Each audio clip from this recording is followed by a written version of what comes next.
What's happening, everybody? It is time for another draw reveal show. It is the Stratusphere Gin Virginia Beach Cup. It's going to be fantastic, and we have some unbelievable matchups and a race update for you at the end of the show. Let's start with women's singles, and the woman who has been on fire all summer long is that lady right there.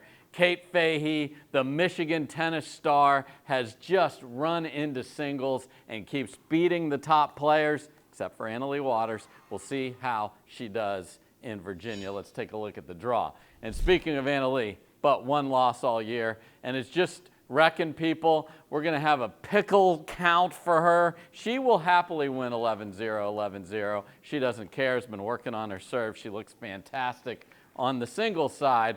But look at what's happening in this draw. We kept saying Paris Todd's seed's going to keep improving. Well, it certainly has. She's the 7 seed now. They played in the finals last tournament, and now they could play very early on as the 1v7 is right there. So we'll see if we get that. That'll be something to watch.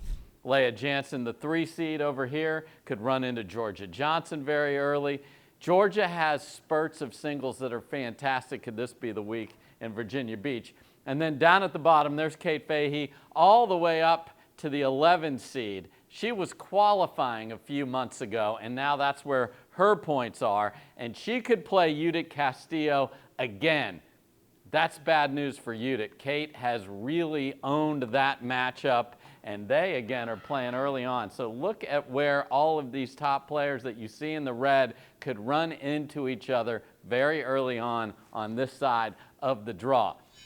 On the other side, Catherine Parento is back in singles. Wasn't hurt, just took a break, didn't want to play Atlanta. She needs to fine-tune it because guess what? Catherine hasn't won a singles tournament all year long. Unbelievable, and she's running out of opportunities. Maybe Virginia is for her.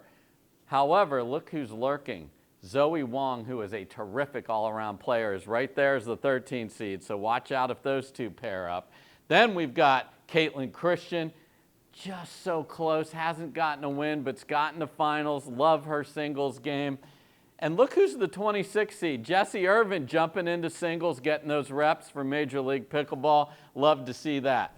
The 5 seed, Salome Davidze, she is the woman who has the win over Annalee Waters this year. Always dangerous. And then the 17 seed, Jeannie Bouchard, back in, will be in Virginia. If she wins her first one, could run into one of her women's doubles partners this year and a very good singles player in Dom Schaefer. So we love women's singles, and I'm especially looking forward to this side of the draw to see those matchups. Now, to the fellas, and there he is, Hunter Johnson, Grand Slam champion. Congrats to him. He was down 7-0 in the third in the final to Connor Garnett. It was over. Or was it? No. What a roaring comeback he had. Gets that, and we've been talking about what a dangerous player with seeds in the 20s. Well, wait till you see what winning a slam does for his seed and his ranking. Let's take a look at the draw. At the top is Fed. It's always going to be Fed at number 1 with how well he's done all year. But he did not make Sunday, lost to Connor Garnett, so we'll see if he can get right back there and get going. The 7 seed is Q, Kwang Duong. We love him on the singles side. If he's fully healthy, he is due to win one of these. He's that good in singles, but has been nursing a lower body injury. We'll see what his health looks like in Virginia. There's Connor Garnett, the 3 seed.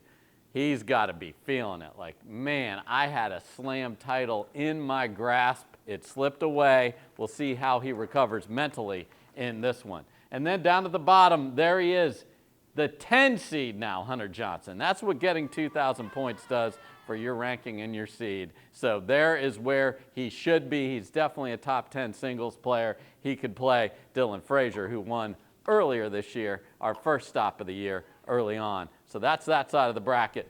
Over here, the 2 seed Ben Johns, speaking of nursing injuries, hurt himself, played through with the doubles, but scratched from singles, looked very healthy in Major League Pickleball, maybe not 100%, but in New York City, he looked just fine. So I expect him to be able to play for sure. And ironically, Grayson Golden is right there again, and that's who he had to scratch against when he did suffer that ankle injury. So could those two run into each other? They very much could, but Noe Cliff as the 22 seed may have a say in that. So that could be an early round matchup that we'll love, Golden versus Cliff. Christian Alshon, another person we're going to keep an eye on. Will he even play? He might scratch from singles. He has the last couple tournaments trying to fight back from that surgery we've talked about throughout the summer. So that 5 seed could vanish, and Alshon could just play doubles this week. J.W. Johnson, when he's engaged in playing good singles, it carries over to the doubles. So look out for him as the 9 seed. The crime dog McGuffin, he's just always there playing good ball as the 4 seed. And then we got a big UCLA fellas section here. Blaine Hovenier will play a qualifier. If he wins that, he'll play his UCLA buddy, Roscoe Bellamy. That'll be a good one. And then Donald Young down at the bottom. He's full-time pickle now. Retired from tennis with that runner-up finish in mixed doubles at the U.S. Open up in Flushing Meadow. Fully focused. This guy is on the rise, folks. Watch out for him. So men's singles, always terrific. Can't wait to see who makes it to Championship Sunday. Now, on the mixed, look at this team. Dylan Frazier and Vivian David. And obviously, every time we see Vivian David and we don't see Thomas Wilson, we hope for health and a speedy recovery for Thomas. So Viv has been getting new partners throughout the year, and this is a very good one with Dylan Frazier. So how will these two do, and what will their draw look like? Well, let's take a look at that. Annalie Waters and Ben Johns are just wrecking people all year, so they are the number 1 seed. And again, I love to point out to you guys what it takes to even be a top 8 seed. Look at these seeds over here. Etta Wright, Tyler Loong, 13 seed. Callie Smith, Roscoe Bellamy, 22 seed.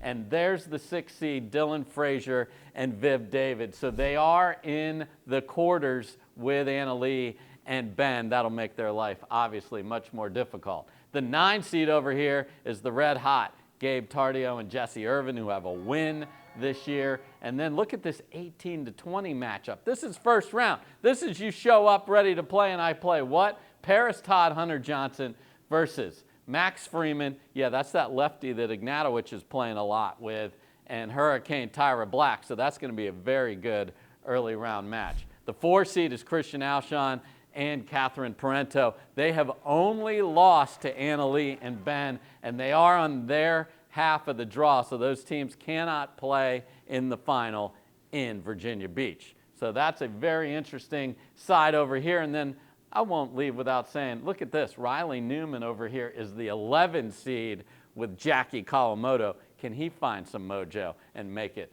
into the final? Up here at the top, J-Dub and Georgia, always terrific. They are the 2 seed. And look what we had here, a little flipsy. Look at this. Megan Dazan usually plays with her Proton buddy, Andre Diescu. Bright and Ignatowicz not together anymore, so they're not playing. So we've got Dazan and Ignatowicz, Bright and Diescu.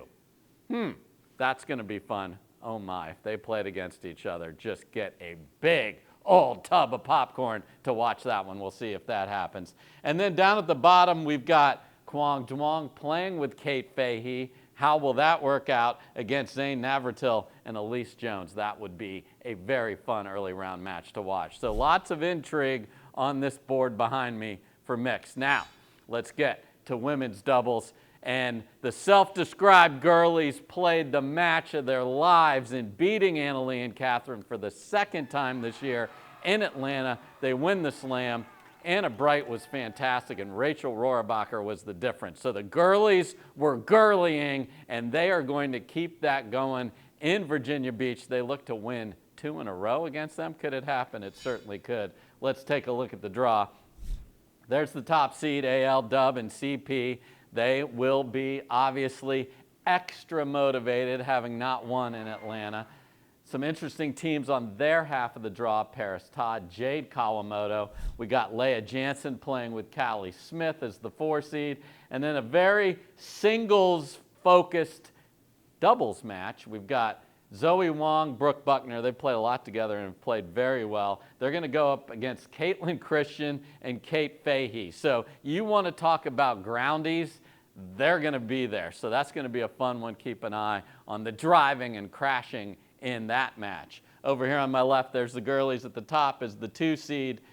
Hurricane Tyra Black and Elise Jones made a great run in Atlanta. You want to talk about defense for days. I'm from Pittsburgh. We love the steel curtain. These two just kept getting the balls back. It was so much fun to watch, diving all over the place. Look out for them. You're going to have to hit 7, 8, 9, 10 winners to beat them. 3 seed Etta Wright and Megan Dazan, I want to see an uptick in their play. They've got the 3, but they have not made a run into the finals in quite some time. Will this be the week for them? Lacey Schneeman has had some great weeks. She's back with Jackie Kawamoto. And then Georgia Johnson and Mari Humberg have played terrific. Humberg's coming off a very good weekend in Major League Pickleball with the New Jersey 5. So that could be fun if the 7 and the 9 run into each other. We love women's doubles, and especially with the top seed with revenge on their mind. This is going to be epic in Virginia. Now, on to the fellas, and look who's back on top. That's right, Ben and Colin Johns win the slam in Atlanta, and that's one fired up Colin Johns. I don't know if a ball just went off the let cord against him or he just hit a perfect counter against Riley Newman. Choose your own adventure there. But these two are back, and as you'll see on the draw, they are the #1 seed, and we'll go to that right here. So, all the way back to that, and that was with Ben nursing that ankle injury. You saw a lot more aggressive Colin Johns. That paid dividends. That has been a progression, and it reached its pinnacle in Atlanta. We'll see if they can keep that fire going in Virginia. We've got a Texas section here. We've got Colin Schick, honorary Texan, playing with Noe Cliff. And if they win, they could run into French and Wyatt Stone. You like chirping, that's your match. That could be something else there. Then, speaking of people that live in Texas, Deckel Barr, Hunter Johnson, really a lot of firepower too. Huge forehands there. They could be a very terrific 7 seed. Couple of very athletic dudes in Max Freeman and Casey Diamond could run into McGuffin and Martinez Vick, who had an unbelievable run to the final in Atlanta. Showtime, just crazy points, behind the back saves by Jaume. We love when they are on center court. Down here, the 6 seed, Christian Alshon, James Ignatowicz. That is one very tall team with so much talent. Can they gel? That's always the question there. And then Rafa Hewitt is playing with Riley Newman. Are you kidding me? How is this going to go? I see all sorts of outcomes for that one. Let's see how that works out. Lefty, righty, that'll be nuts. On this side, there's J.W. Johnson and Dylan Frazier as the 2 seed. They have had a little dip here. They haven't been into the final. They were unbelievable for 6 tournaments. Let's see if they can rebound and get going in Virginia. Gabe Tardio, look at him with Andre Diescu. They'd won back-to-back titles, didn't get it done in Atlanta. They look to make it to Sunday. And then Staxrud and Patrick Wynn have been terrific. And these 5 or 6 guys have been just sort of trading out who plays with who. This week, Big H is with Fed. They could win this whole thing. We'll see if they get that done. So men's doubles has really been intriguing, and it's been because we've had a lot of aggressive play from the right side players. I can't wait to watch. Now let's get to the overall storylines. And first of all, my cup of tea, what do I mean by that? This is a cup, 1,500 points available to the winner, and we are running out of tournaments, folks, to improve your ranking and your spot in the race. We'll get to that in a second. Next, and 2. What do I mean by that? I'm talking about these 2 ladies. I kept saying they're 110, 111, and 1. Well, now there is 2, as in 2 losses in their careers together, both to Rachel Rohrabacher and Anna Bright. So can they get this going and win? They are going to be a very motivated team. Can't wait to watch them. Next, Virginia is for pickleball. That's right. First time ever for the Carvana PPA Tour to head to Virginia, specifically Virginia Beach. Can't wait to get there and see the great fans in the Old Dominion State. Next, progress report. That means this is a progression draw. So we will play each of the events 1 round at a time.